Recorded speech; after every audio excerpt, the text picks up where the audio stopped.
पहली घटना तो ये है कि कोयले वाले स्कैम से रिलेटेड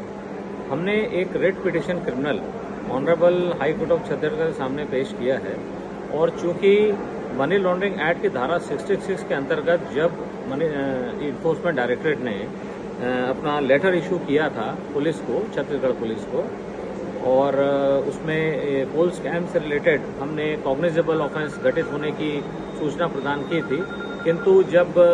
उस तरफ से कोई कार्रवाई हुई नहीं, तो ऐसी परिस्थिति में हमने एक निर्णय लिया कि भाई एक रेड पिटिशन क्रिमिनल पेश की जाए, जिसमें हमने इसकी जांच जो है कोयले स्कैम से रिलेटेड मैटर की जो जांच है उसको सीबीआई से कराने की याचना की है। उस रेड पिटिशन क्रिमिनल में आज प्रस्तुत की गई है वो। स्टेट गवर्नमेंट के खिलाफ जो बेसिक एलिगेशन हमारे ये हैं, पहला तो हमारा जो मुख्य आधार ये है कि जब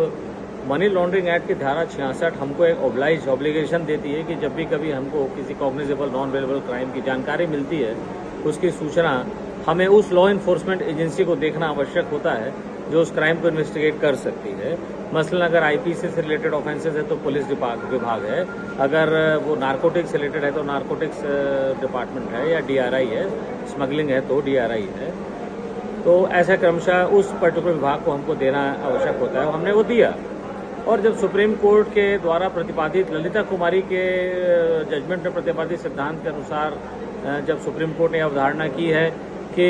यदि किसी कॉग्निजेबल और नॉन वेलेबल ऑफेंस की सूचना यदि किसी पुलिस अधिकारी को मिलती है तो उसको तत्संबंध में एफआईआर दर्ज करके आगे अग्रिम कार्रवाई करनी चाहिए, भले वो कार्रवाई आगे चल करके चालान में बदले या खात्मा में बदले, लेकिन कार्रवाई तो उसे करनी चाहिए। यह कार्रवाई छत्तीसगढ़ के पुलिस विभाग के द्वारा नहीं की गई है, पहली चीज़। इसके अलावा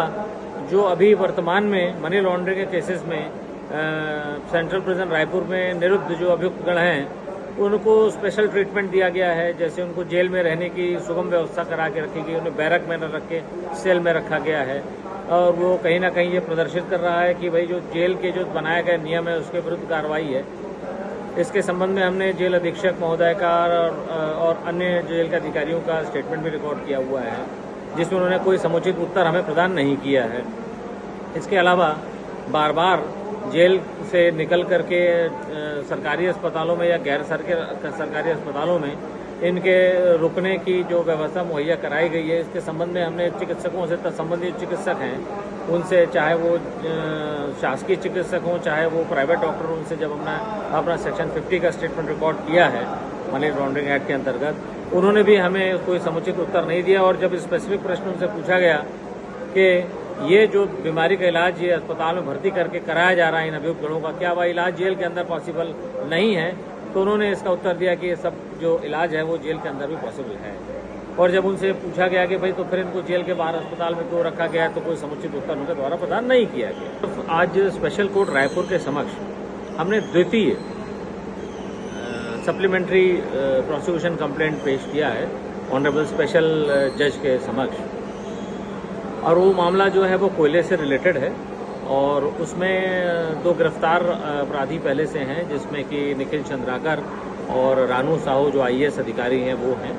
और इसके अलावा 9 अन्य भी उसमें लोगों के खिलाफ हमने वो अभियोजन परिवाद लाया है,